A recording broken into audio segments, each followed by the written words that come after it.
Wow, guys, AOC is completely unhinged after what she says in front of Joy Reid. You guys gotta check this video out. But before that, I need you to hit the subscribe button if you're new to the channel so you don't miss none of the latest videos that I post. Let's get right to it. Okay, AOC, what they say?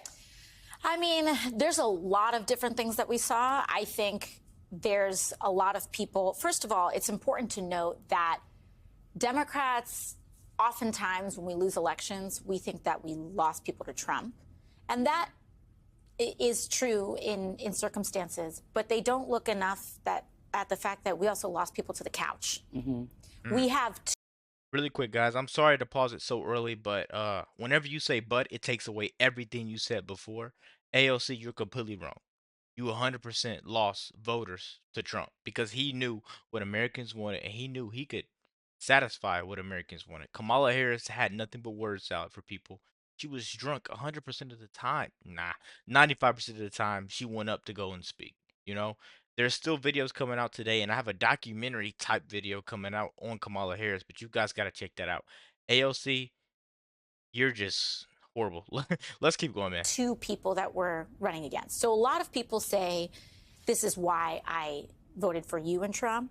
And some people say this is why I didn't vote or didn't vote top of the ticket. Right. Skip the top of the ticket, which, by the way, there's been a lot of paranoia about the fact that Democrats were able to win statewide in some places while Kamala Harris lost. And I keep trying to tell people there are voters who go in and either just vote the top, Trump voters who will say, I just want Trump and don't care about Republicans, and the reverse, who say, I'm not voting top of the ticket, but I'll vote everybody else. Right, right. And I think we saw some of that happen as well.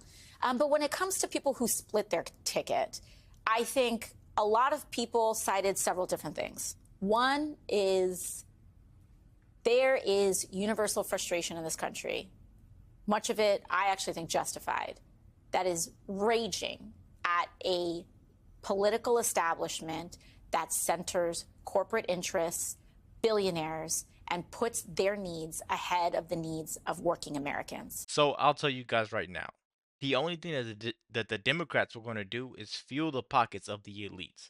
That's why Trump ran on border control, and he had Doge. He had an idea for Doge. He was going to figure out where this money was going. He was going to release files, JFK files, MLK files, Epstein files, and Doge is already making an impact on the world. Taxpayer dollars are going crazy places right now, and it's good to understand where that money's going. Kamala Harris didn't have anything. Only thing she had was stealing Trump's idea on no taxes on tips. Literally the only thing she had, guys. Let's keep going, man, because this is one of the videos you got to see. I'm going to try not to pause it as much, and if you're new to the channel, please subscribe. Let's keep going. And we know that we can either channel this righteous rage because there are people whose SNAP was cut off, their child tax credits were cut off, but they're seeing people like Elon Musk getting tax breaks and kissing up to Donald Trump in order to do so. But they vote for, then why vote for Elon Musk and Donald Trump? And I think that, of course, is the question. It makes no sense. And I think part of it has to do with the fact that, and I think we're still in a process of going through the data. It's important to say that. Yes. And I actually think that it's important to say that the people who are rushing to say, let me give you my grand theory of what's going on right now. The problem is you went too woke. Sorry, Kamala Harris was running with Liz Cheney at her side. Exactly. She wasn't going, quote unquote, woke. If we had an election on November 5th and November 6th, you've got an answer. Right. Don't listen to those people. I agreed. Do not. If we had election any time early, Trump would have been in the office way earlier than what was said. Maybe before Christmas, so people could afford Christmas gifts. But to say Elon Musk is against people, I think is the wrong way to go. That's the wrong route, because Elon Musk is actually uncovering money. And to say the Republicans are supporting him is kind of wrong because you're being a hypocrite. The Democrats were supporting Elon Musk before Trump, you know? Biden gave him awards, Biden gave him government contracts, and they didn't say anything about it. And so Trump is partner with Elon Musk. Now it's a huge problem.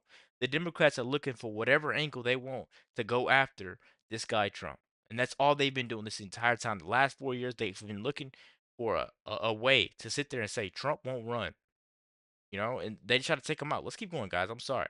Not listen to those people. Cosign. So I want to say that we should all have the humility of saying this is an ongoing learning process. However, there is something to be said about it doesn't matter that he's lying. He's saying that I'm fighting for you. In all of this debate that people are talking about with this woke thing, right? Yeah. Oh my gosh. It's because we care about trans people, and that's why. And by the way, only Donald Trump cared about trans people because he was the one running $130 million worth of ads. The Harris campaign said nothing about this issue. That's right. That's right. And listen, the ads, it's not to even deny the fact that these ads were effective in certain areas. What I think people are paying too much attention to is the first half of that ad, which says, Kamala Harris is, or that said, Kamala Harris is for they, them. Everyone's focusing on that. They're not focusing on the second half of that ad, where he said, Donald Trump is for you. Yeah, yeah. And Democrats very often, in their messaging, they speak in terms and in concepts and not in the second person. I care about you. And political races are not about one candidate versus another candidate. Too often it gets pigeonholed like that. It is a race to convince a person about who cares about you more. Let me ask you this question, because we've been talking a lot about RFK Jr. My mind is a bit blown. I mean, we knew that Donald Trump would go wild. There's no constraints on him. He could just put all his friends in. But we're talking about RFK Jr.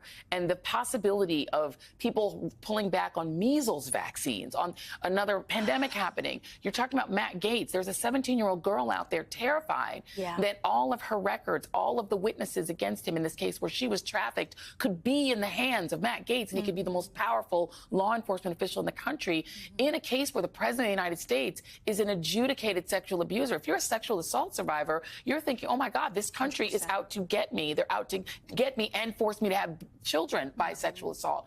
So the message to women has been insane, okay? And the people he's nominating are TV hosts, et cetera. Do you think the people who voted for him that you've talked to were expecting this? No. No. Or true mass deportation. Genuinely, yeah, no. And it's heartbreaking, actually. It is heartbreaking. And people may want to take like a kind of vengeful stance about this, but it is genuinely heartbreaking. People need to understand that there are people, millions of people in this country, and I was one of them, where you are working 2-3 shifts a day to try to make ends meet. You're not reading the newspaper every morning with a cup of coffee. Yeah. You're not. And it's not to say that people are uneducated or uninformed or anything like that. But like, this is real life. Yeah. This is real life. You got a baby on your hip and you've got 2-3 shifts to work in that day and you're just trying to make things work, and you have such an overwhelm of information. And I actually think something that is different about this moment. I'm not gonna lie to you guys. AOC, she's really good at her job when it comes to promoting this propaganda. Hate Trump, hate Trump, hate Trump. You just compared Tulsi Gabbard to Liz Cheney, because Liz Cheney will start wars.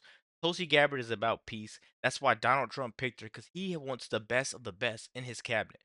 You know, it's getting irritating to see AOC go on news outlets, make these posts on Twitter, and think she's talking about something when the only thing you're doing is promoting these Democrats that took advantage of the American people. Let me know what you guys think about this video. Be sure to like, comment, subscribe if you're new, and as always, let me know what you act to. We're out.